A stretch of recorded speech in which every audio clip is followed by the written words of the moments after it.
Boom! Hi. Hey. Whoa, we haven't done a trucks in a little while. You know, I miss trucks. Yeah, I do too. I mean, I think that like they garner a little bit more love and attention than. Yeah, they were clearly our best idea. We've peaked. Guy, I think. Yeah, no, there's no place to go but trucks, as the old saying goes. As the new saying goes, there's no place to go but Hamburg. Yes, we're taking a digger to Hamburg. Let's see it.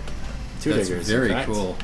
A pair of diggers. That's very, very cool. It is pretty cool. Going out through this lumber yard here. And we're driving a British truck, which means once we get to Europe, I'm going to start screwing up, if not earlier than that. It's going to be fun. It's going to be fun. So anyway, we are bringing these trucks to you from a room that belongs to my friend Josh, which I can only describe as stifling. Oh, it's terrible. Sweltering. We've had to turn the fan off in order to do this recording, which we should have thought to do this in the living room. Yeah, no, we really shouldn't be doing this in here. I mean, it's not much better out there anyway. But, you know, and I think that your windows are still closed because of the dust. That one is closed. The other one is open. When I open this one, a bunch of dust blows in. There's scaffolding all up the outside wall of our building on this side, and I don't even know what I can't the believe fuck they they're doing picked now to do this. Well, I mean, it's going to rain less. It's been, thunderstorming, only twice or three times a week. Please thunderstorm and blow all the dust away. Wash all the dust just settle away. it a little bit. So, we might be a little terse. Yeah. We might be a little pert. Yeah. We might be a little grumposaurus. the pair of us. Because this is fucking intolerable. Yeah. Essentially. And I hate the summer in the city so much. Never moved to New York. Well, move to New York. Yeah. But do it in the winter. Move to New York. Well, that's not great either. I made a mistake. Try to choose the three... Oh. Already. Try to choose the 3 weeks of fall or the 3 weeks of spring. Yes, those are great. If you can do that. That's the best time ever. It is. It's awesome. Strolling around Red Hook in the spring. Getting all your authentic New York pumpkin spice latte in the fall. I'm not even going to check what that was. What's happening? Oh. That's what was happening. Well, you're on the road again. Well done, sir. That was I think that's a land speed record for fuck ups, but it doesn't look like we were penalized for it. So today's penalized. Today's topical topic. Yeah. The International is underway. The International, for those that don't know, is the Dota 2 tournament that's hosted by Valve. Yeah. And this year, Valve software, for those of you who don't know, there might be. I mean, my dad is listening. He might not. Valve Software are the creators of Portal, Half-Life 2, Happy Tom. In addition to owning the entire universe. It's fair to say that Valve are essentially the lords of PC gaming. Yes, they control the distribution network by which I think most PC games are currently sold. Yes. They are the authors of some of the most well-beloved PC games in existence. And there you go, Isaac's dad. Yes. Now you know. My dad listens too, but he knows who Valve are. Let me finish the sentence. Okay. Let me finish the sentence. I'm going to finish the sentence. And they own the biggest thing currently happening in esports. Yes. And by currently, I mean right now, and just in general. Yeah, pretty more or less. I mean, some would argue that it's League of Legends, but they would be wrong. They would be wrong, right? At least as of this year, they'd be very wrong, because the fucking prize Guess money... how much the prize money is. The crowdsourced prize pool... They kickstarted a prize pool. Essentially, this year, the prize pool is over $10 million. Yeah, that's... For the 5-man team that wins this game, plus their management and whoever. Yep. And they're playing a game called Dota. Which stands for Defense of the Ancients. That's correct. Dota 2, to be specific. Although the name of the game is not Defense of the Ancients 2. The name of the game is, in fact, Dota 2. Because Valve Blizzard still owns the copyright for Defense of the Ancients. So this is joining a long line of other initialisms that no longer actually stand for what they once stood for, like KFC and BP. Yes, true. And such and such. So this is about to happen. This massive international tournament, not the World Cup, the other one, and the winners are going to take away an unprecedented prize for a sport that is fought entirely using. The grand prize is a bit over $5 million, I think. Yeah, for this one, using your mouse and keyboard 12th fingers. place is like 20 grand, which is what you get for winning like a Smash Brothers tournament. Probably it's way more than you get for winning a Smash Brothers tournament. One of the things that we were when Josh and I were discussing this, we were going to spend some time talking about how terrible the competitive Smash Brothers scene is in all respects. True. I mean, but I don't know if we really need to spend too much time on that. But I wanted to. It's amusing. I wanted to spend time on the fact that there's different kinds of esports. Like, it's interesting the history of these games that turn into these competitive events, right? Like, it seems to be there's kind of a new wave of games that were designed from the outset to be played as a sport. Mm-hmm. Like, and mostly they are renditions of older games that were modifications. Weirdly, Counter-Strike was originally a mod someone made that was eventually refined into a competitive thing. Mm-hmm. Same goes for Defense of the Ancients. All right, so there's this Same goes for StarCraft. StarCraft wasn't a mod, but there's an awful lot of back and of symmetry, synchronicity, resonance between esports and I'm going to say P-sports. P-sports. For physical sports. Okay. P-sports. Meat sports. Some of which are water sports, if they're played in the water. Do you think water polo has something in the rule book against peeing in the pool? That's a fascinating question. You know, my stepsister was on her college water polo team. Yeah. At Middlebury, and played competitively, so she would know. I'll be seeing her when I go back to Portland. Ask her this question over dinner. I'll ask. Yes. I'll congratulate her on a thing that I'm not allowed to publicly reveal yet, and I will say. Excellent. Josh and I have a conversation that we're having, and maybe you can settle it. But I was driving toward a point there. Oh yeah, it's the sort of the folk sourcing of these games is much like the folk sourcing of most competitive sports. Which I mean, they're essentially like legends, which say that Abner Doubleday invented baseball, but he absolutely didn't and had nothing to do with it. And apparently, football was, as in British football, was originally played between like two or more towns. And they would like kick animal bladders across the fields at each other. Yeah. There's basically the only thing I know about that I can source to Discworld books. But yeah, it was crazy medieval shit, just like Defense of the Ancients. Yes. Two wizards. Just 10 wizards fighting so over many some wizards statues, just duking it out, defending some statues. They're all from wizards. Goblins. Yeah. But yeah. So the folk sourcing is an interesting process, and it's especially interesting because people still try to force it for games that really just don't want to be sports. Like the last thing they want to be is sports, and Super Smash Brothers is the prime example. Top of the list there. Like, it seems like the Smash Brothers community thought, this game's pretty fun, much like Street Fighter before it, which was not necessarily designed to be played in large scale competition format. Yeah, the word is skill ceiling. Yeah, sure. I believe. Sure. The skill ceiling is an important thing. Mm-hmm. Smash Brothers arguably has a pretty high skill ceiling, which means there's lots of room for you to grow your skills. So did Street Fighter, certainly. Yep. And Street Fighter wasn't designed to be played competitively, but it was designed to be played competitively. Right. If you see what I mean. If you catch my meaning, if you get my drift. Smash Brothers, on the other hand, went in an interesting direction, as many of you, I'm sure, know. Like the Nintendo, the designers of Smash Brothers, when they put out the second one, said, let's do everything we can to fuck over the competitive scene. Mm-hmm. And the second one or the third one? The second one, Melee. Yeah. No, never mind. It was the third one, Brawl. Yeah. The competitive scene got really angry about that and just kept playing Melee. And meanwhile, the rest of the fucking world continued playing Brawl because Brawl has a lot of fun, wacky shit in it. Yeah. And that's what one really buys Smash Brothers for, unless you're a big, stinky nerd. Right. And so the Smash Brothers competitive community basically became a group of people who were politically wedded to the idea that if you were playing the game to have fun, you were playing it wrong. More or less. If you were playing the game in a fun way or in the way that it was intended to be played. I mean, we shouldn't be too unfair. I'm sure they still have fun playing Final Destination No Items Fox only. Yeah, no, they shout a lot when they do it, too. Yeah, if you listen to the playthroughs, they just sound like some of the choicest bros that you'll ever going to meet. But, I mean, there's something I feel like I'm driving at here, although I don't know exactly what it is yet. I bet it's Hamburg. It's Hamburg. You're driving in Hamburg. That's right. Oh, Hamburg's... that joke would have been so much better if I could have remembered a second before where we were driving at.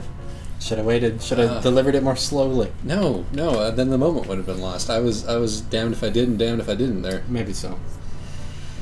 But it's interesting, isn't it? I mean, in a way, it feels like the folk sourcing is dead, doesn't it? Will it ever happen again? I'm not sure. I don't know, because it's become clear that the owners of these games, or the owners of these systems,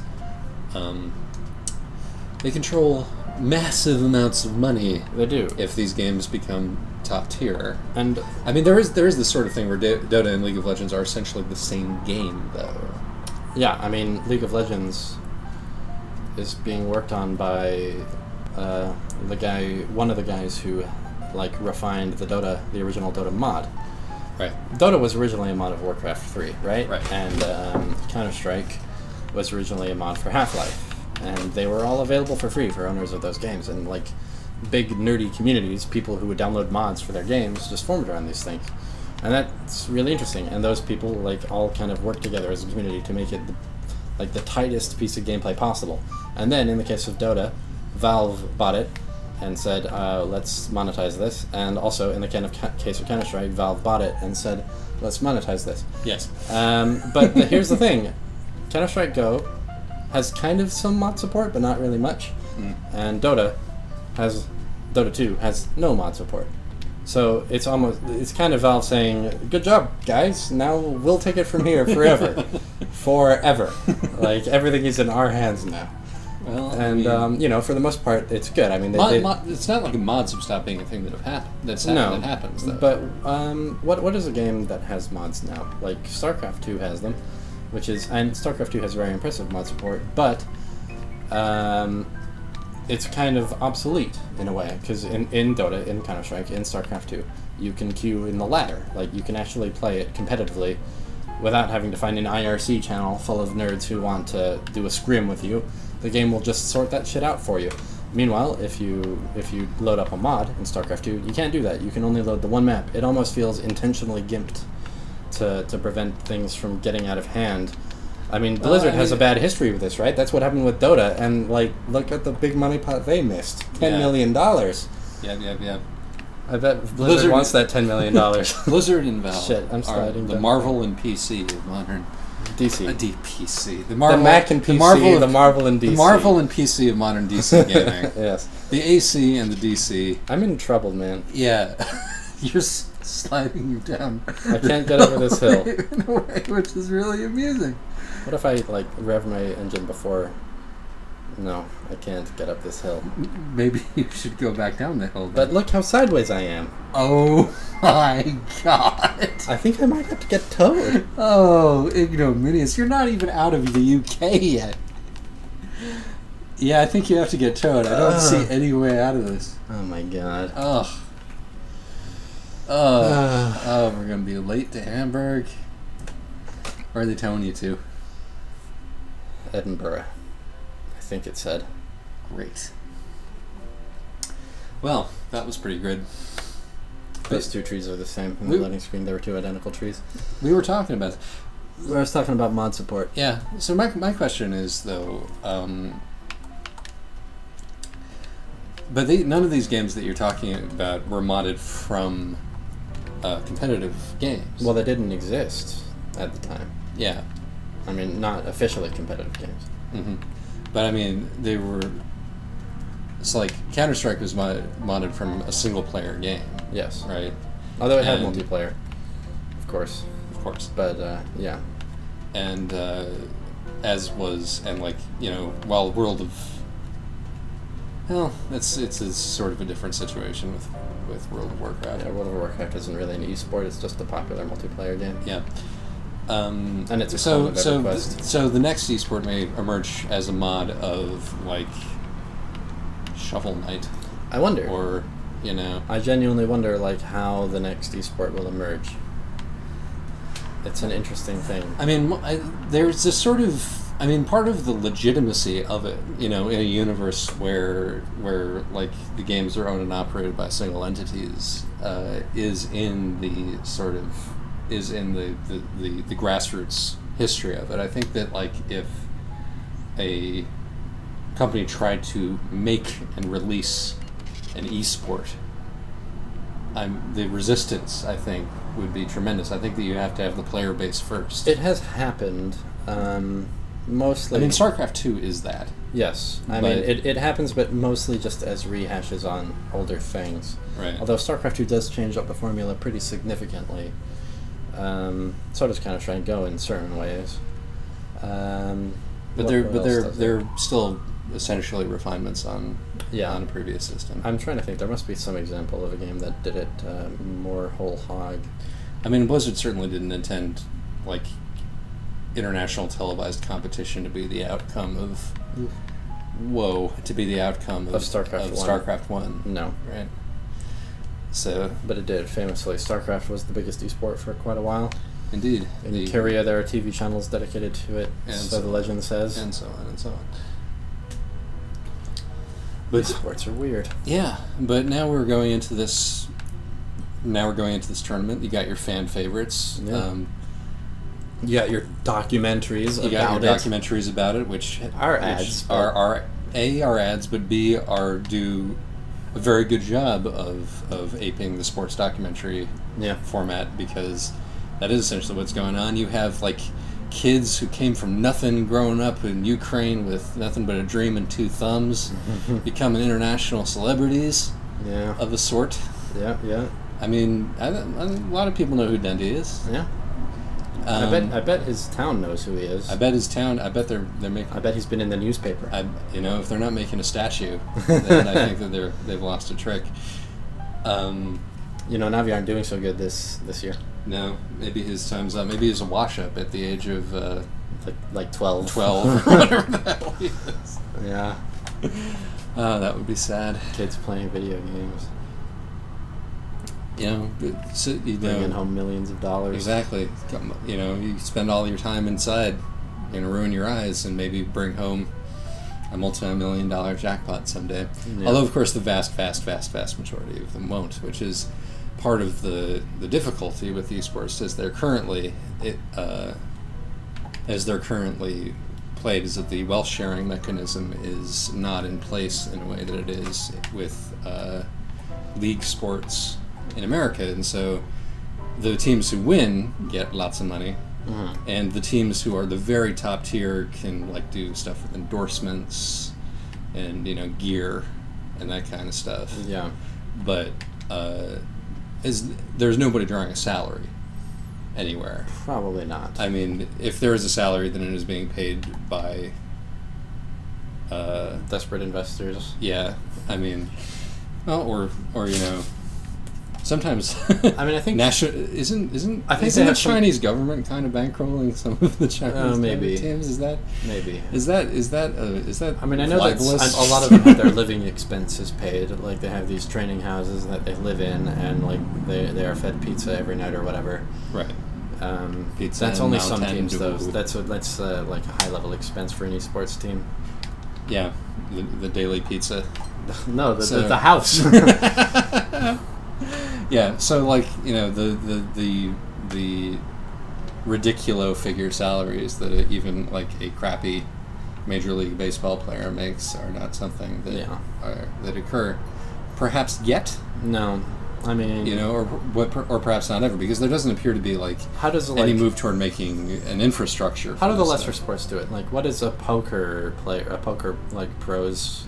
I mean, it helps that part of the thing about being a poker pro is that you win money.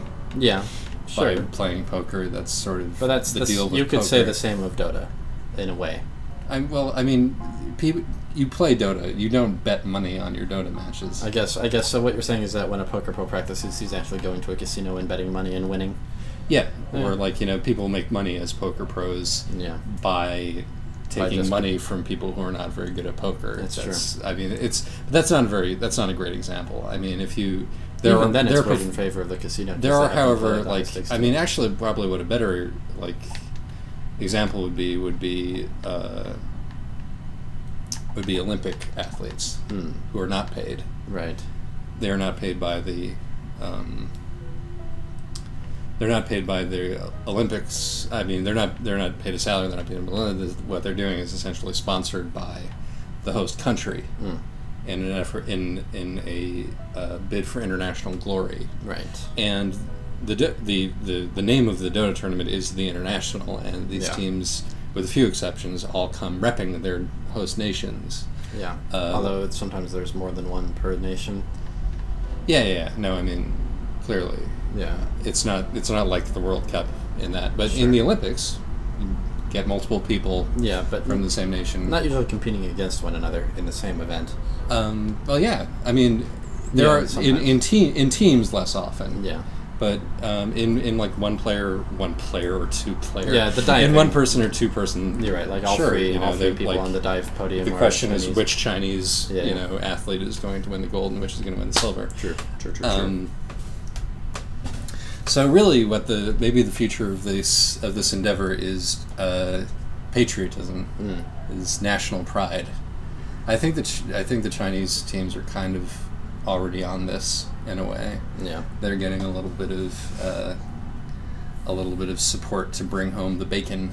And everyone hates Chinese Dota because they play in the most annoying way possible. They play to win. Well, so does everybody else, but there's a lot of ways to do it. And in fact, Chinese Dota, the style, I don't know if this is like still the case, but at one point the Chinese Dota style was to do nothing but farm. Yeah, we should note that we're not Dota pros. A, we're not Dota pros, and B, as we're recording this, the International is only into its playoffs, playoff stage. So if anything super impressive or interesting has happened, we don't know about it. Yeah. But yeah, I'm not even sure if the farm style is still that effective. But they were doing it for a while, even though it wasn't really working out for them.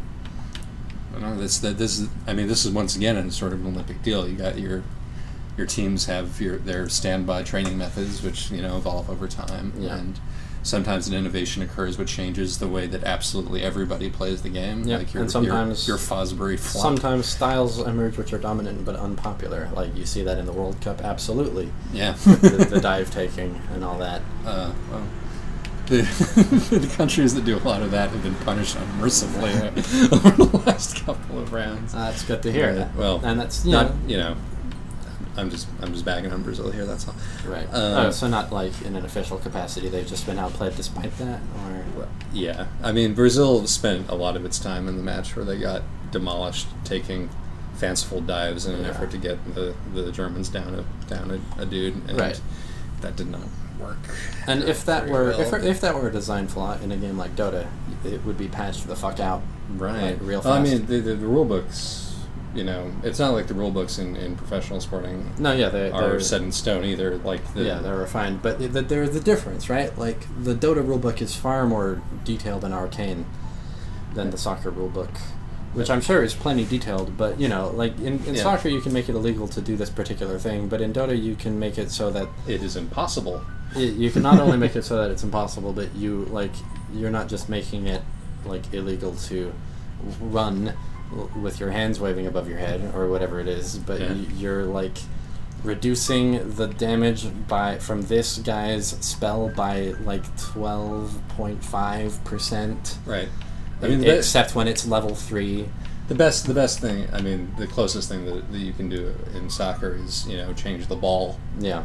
Which they do, or change the field conditions, or hold it in a country which is 110 degrees in the shade, and having which they're doing next time. Having that degree of control over your game's rules has basically two results. It means that as time goes on, the rules become incredibly detailed and complicated, like to a point where they are, honed to something nearing utter perfection. I cannot countersign that assessment. Why not? I just can't.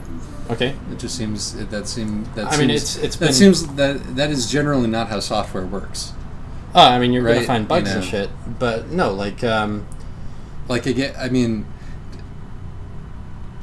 when I think of a competitive game in which lots and lots of little changes are made, I think of Team Fortress 2.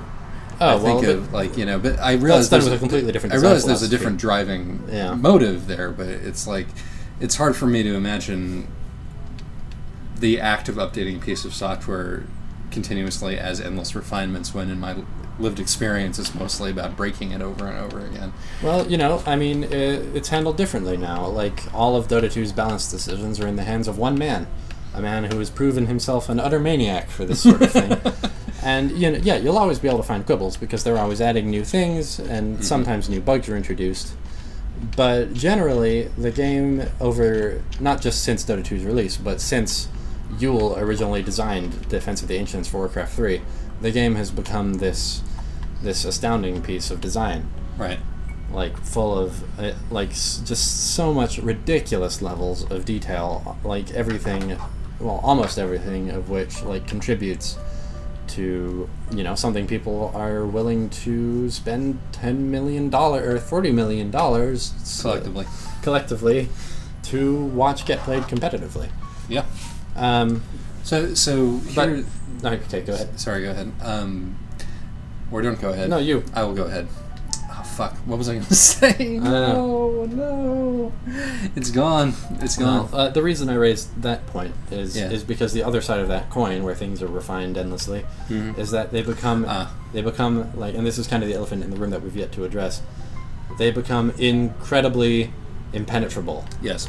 To anyone. I mean, there are people who, for one reason or another, for cultural reasons, for nerd reasons, for just not interested as hell reasons, can look at an American football match and be like, was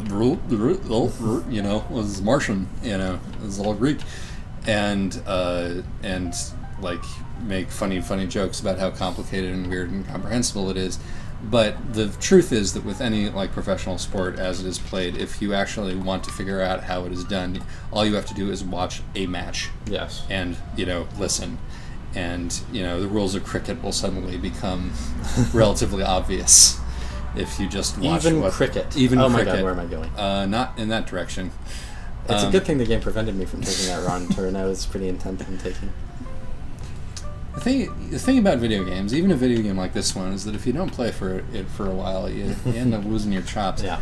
But soccer has a pretty basic momentum to it, right? Right. They're kicking a ball across the field and they're trying to get it in the other guy's goal more times than they get it in their goal. Point that I'm trying to make is that if you sat a person down and showed them a Dota 2 match from beginning to end with commentary, they might get what the basic goal is. Yeah. But any of the actual plays will be incomprehensible. Yeah, absolutely incomprehensible. Absolutely incomprehensible. Any of the you will see the end result of each play. That entire team died somehow. In a frenzy of color. There was a fireworks show and everyone died. That's essentially what happened. There were so many lovely bloom effects. And I've played 100 hours of Dota, and I still I can get some of the team fights I watch, but not more than half of them. So it's a bit of an esoteric. It's a bit of an esoteric thing. Yes. And so this is going to presumably just cut down on the potential audience. The thing is, yes and no. The stroke of... obviously Dota 2 will probably never have as many viewers as the World Cup unless we live in my ideal future, but... Oh, no. The interesting thing is that... Now, remember you're in Europe, Josh. Yes. God, this is going to be an absolute mess. Yeah. I can't even get my engine to start. You're not even damaged. You can do this. I have gotten a few speeding offenses, but who cares about that? The thing is, not just anybody can jump into a game of professional style football and have all those rules be enforced, right? Right. Anyone can just jump into a game of professional style Dota 2. Yeah. Which is interesting. The players won't be playing it in quite the same way, but for the basic gist of it, you will be playing Dota 2. You can immerse yourself in that shit. Yeah, learning by doing. It's you don't require... The game itself is free. Right. You don't require anything besides a computer. Yeah. To play it. And not even that good a computer. Yeah. And you will be, if you suck at it, you will be mercilessly flogged.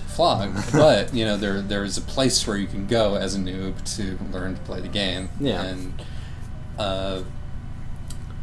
you'll also be mercilessly flogged if you're terrible in any other sport. That's just part of the deal. I think when Valve made this game free, they knew that nobody, or at least almost nobody, is going to learn how to watch Dota 2 by just watching it. Right.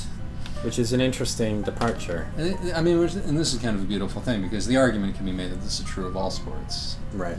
But you mostly don't have an opportunity to learn by doing. Yeah.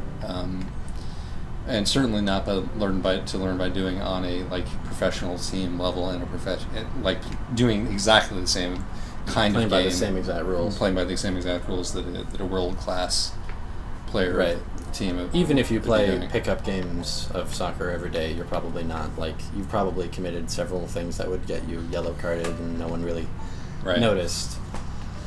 Hopefully not, actually. Hopefully if you're playing friendlies, you're not stomping on people. Okay, but you know what I mean. That would get you fouls or whatever it is. Mm-hmm. And, Dota's pretty cool. You should give it a shot, maybe. Isaac's dad. Yeah, give it a shot, Dad. How you doing? How's it going? I posted a stanza of a poem that he wrote on Tumblr, and it got some likes. Nice. Some people enjoyed it because it was good. He's a good poet. Now let's talk about why there are no women in the international. Oh yeah, sure. It's an interesting thing, isn't it? You guys might have heard the other week that this big Finnish, I think it was Finnish. Yeah, I think it was Finnish. Esports league, the enlightened Scandinavian. Yes. Liberal socialist. It was actually in their rule book that women can't play this particular game. We have games that women can play, and we have games that men can play, and we have this one game that both of them can play. And was it just one game that they could both play? I think it was StarCraft 2. Yes. But they had separate leagues for men and women, and it's a fucking electronic sport that you play on your computer, yes. right? Yes. There's no argument to be made here about the different physical capabilities of people with tenuous though that argument bodies. may be, even in the case of physical sports in some cases. Exactly. So hey, you know why there was no? I think there's still no women's ski jumping at the Olympics. Why? Because women are better at it. Yeah. Yes, I bet.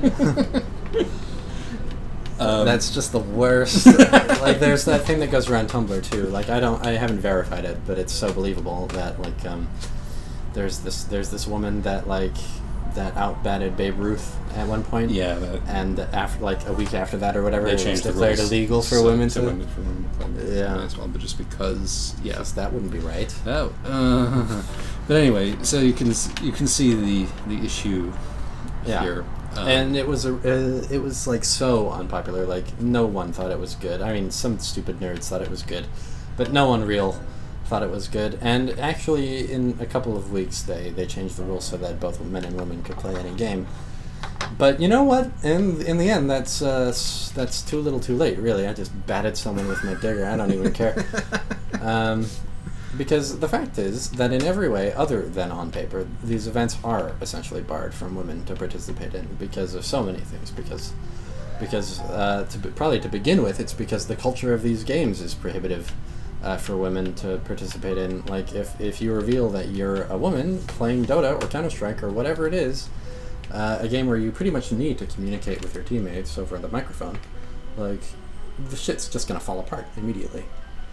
Could you expound on that a little bit for the benefit of those who have not experienced it themselves? I mean, I actually hate to say that. Yeah. But well, it's just you're playing some game. It's not even a competitive game necessarily, and someone just says something over the microphone in a woman's voice, and someone will go, "Are you a girl or are you 12 years old?"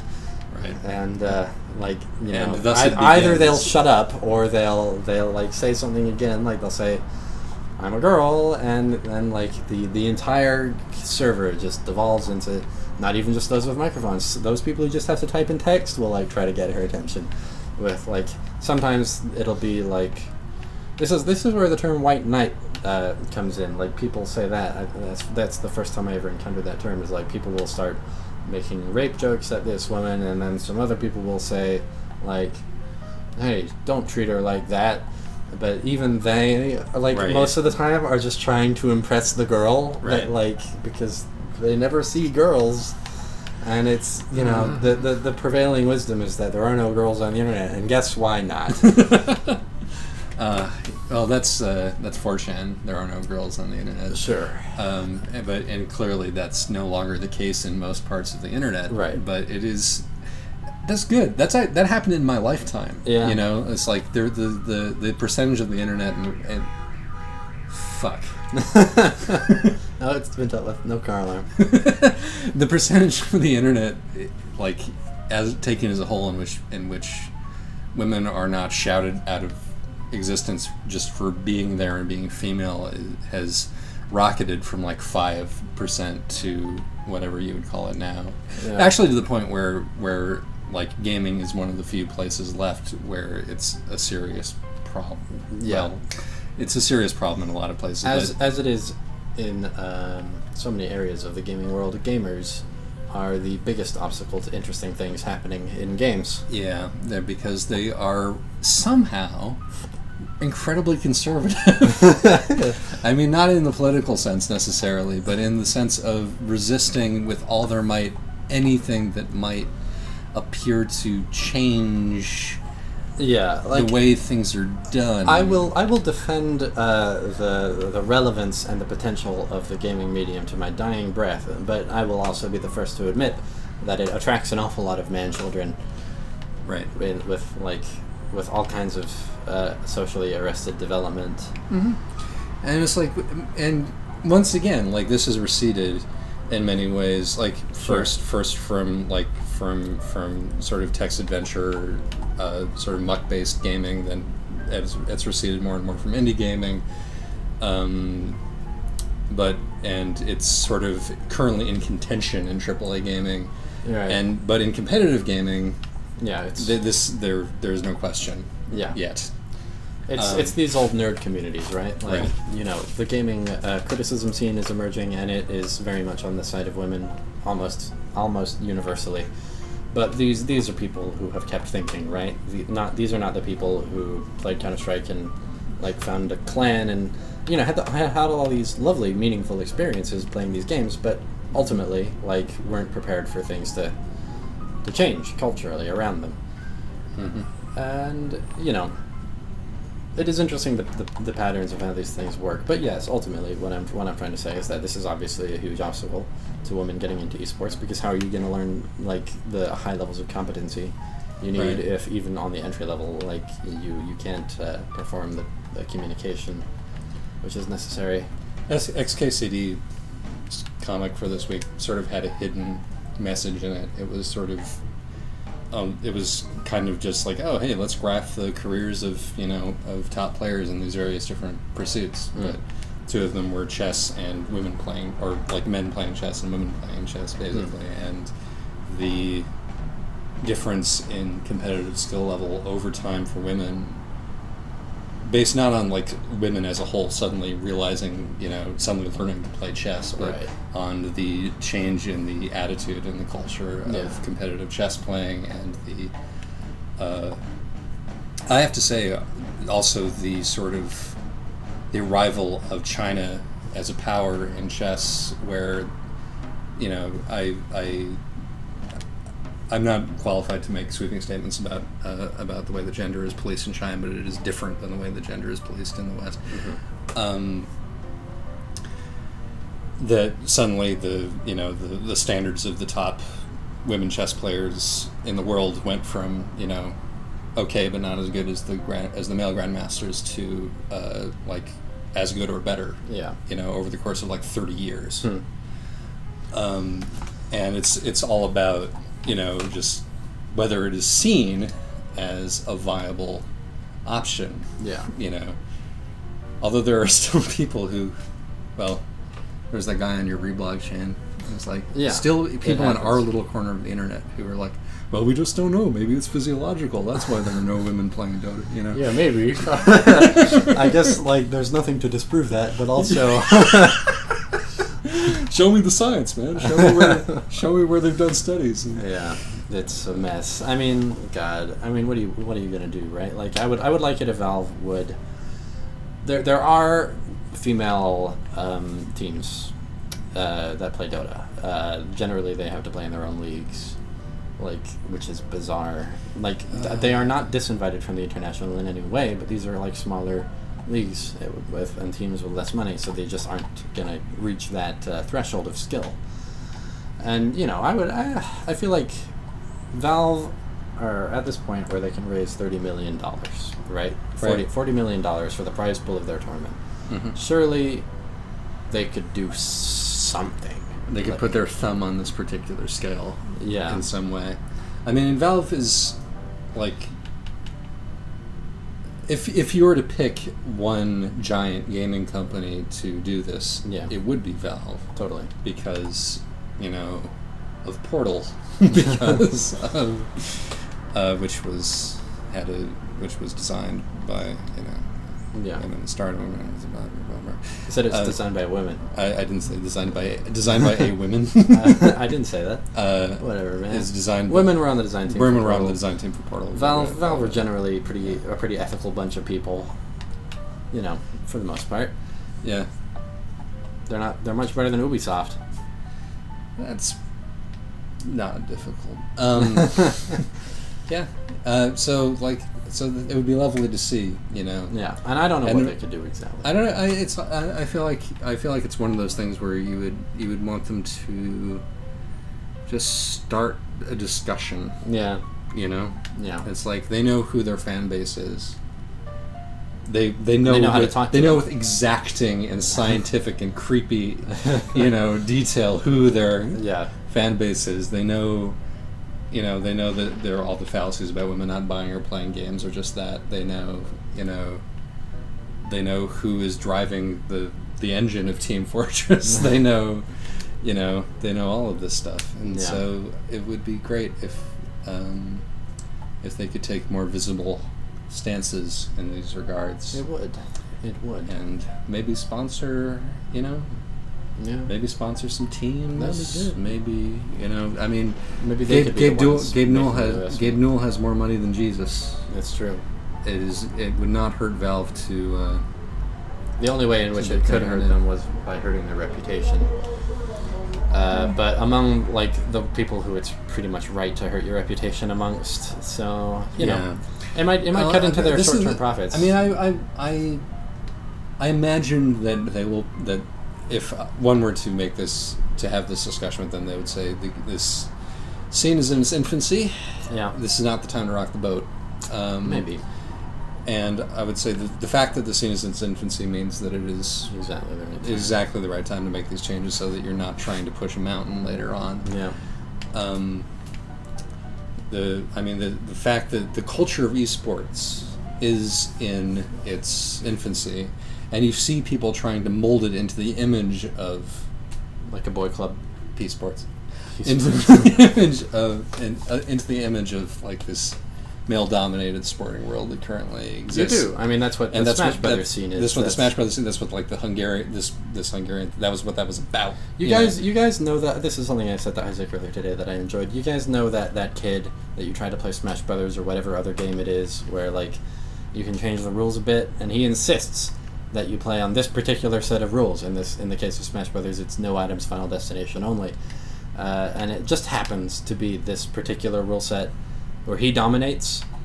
The Smash Brothers scene is entirely that kid, and they think the reason people don't take the Smash Brothers scene seriously is because the game doesn't have a high enough skill ceiling, or because of whatever it is. But I'll tell you why. It's because you guys are unpleasant, and you've taken all the joy out of your game, except for you.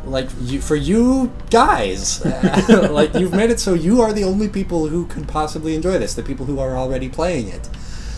And don't let that happen to Dota, please. Yeah, that would be awesome.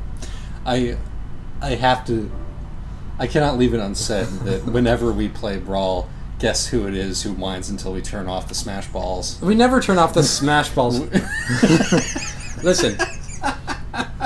Listen.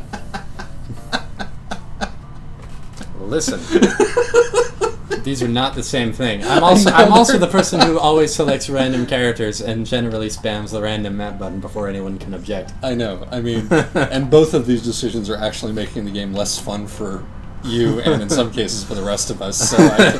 So really, I'm really just being a dick. Yeah. Although I will argue forever that those smash balls take away from the game. I think that you're not entirely wrong, because it essentially turns the game into capture the flag, like, for maybe 75% of the time it's on.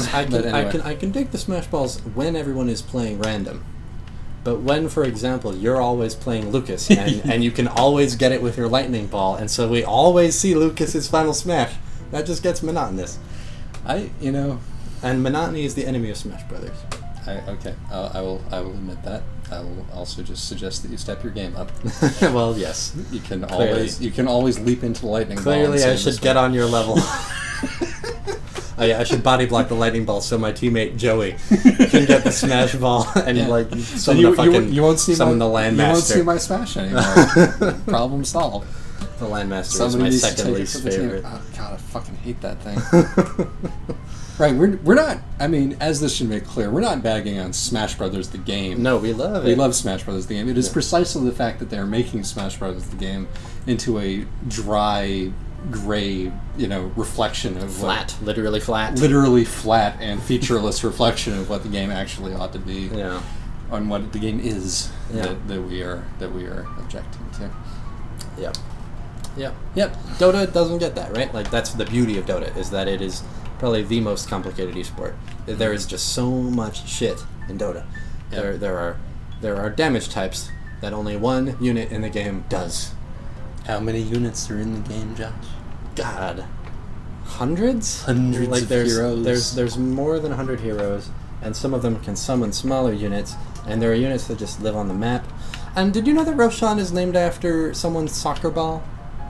Like the individual soccer ball?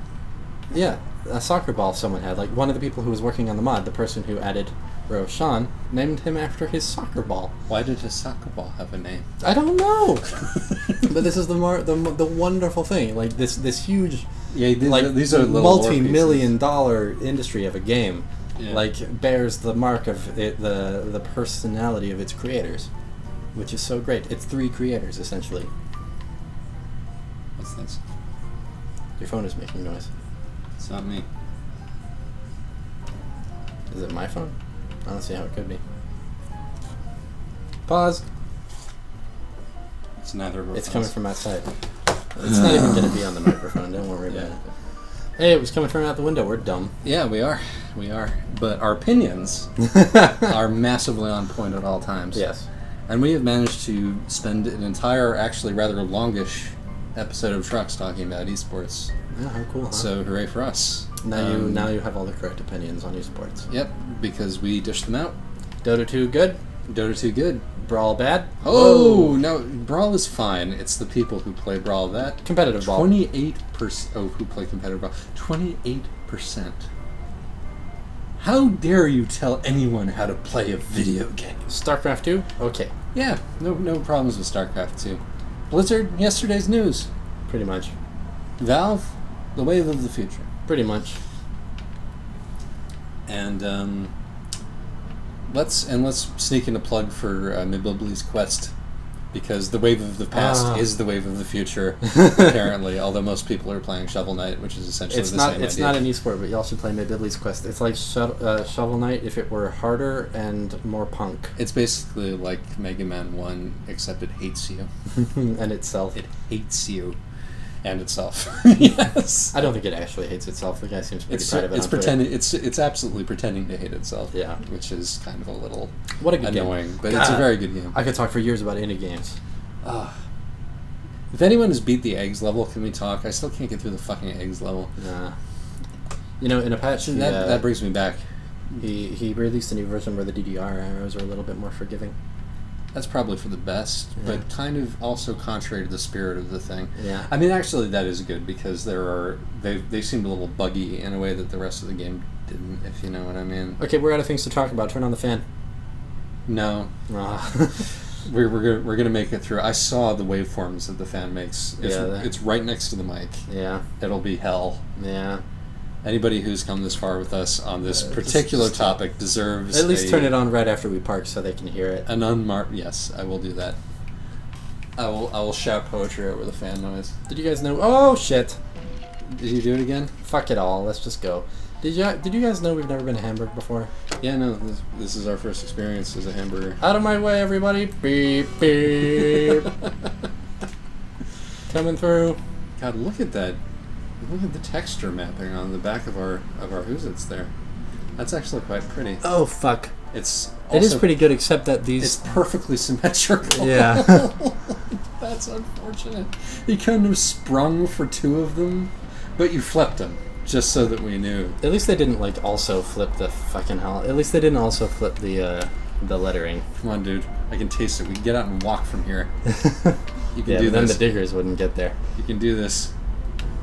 Turns out driving in third person is really hard. Let's keep doing it. I want to be able to turn on the fan, Josh. I want that more than anything in the world I do right too. now. You guys have no idea how sweaty I am. I am. We don't actually have to park it, you know. There's nothing telling us we have to. Josh, at this late date, we're not going to do an episode of Trucks where we don't. Excuse me. No traffic on the sidewalk. No traffic on these luxurious German sidewalks. Which side do I drive on? This side. Go Germany! By the way, do you know what the nickname of the German soccer team is? No, what? Der Mannschaft. What does that mean? Other than the obvious. I don't actually know. I mean, I think Schaft generally just means like organization or like I believe, although I could be mistaken. Yeah. High-speed turning, thanks to the wider turn radius, allowed me by using the sidewalks. You did it. And you did it. Vroom. And here comes the... Well, wait. Oh, thank Christ. Oh, it's so great. Bye, everybody.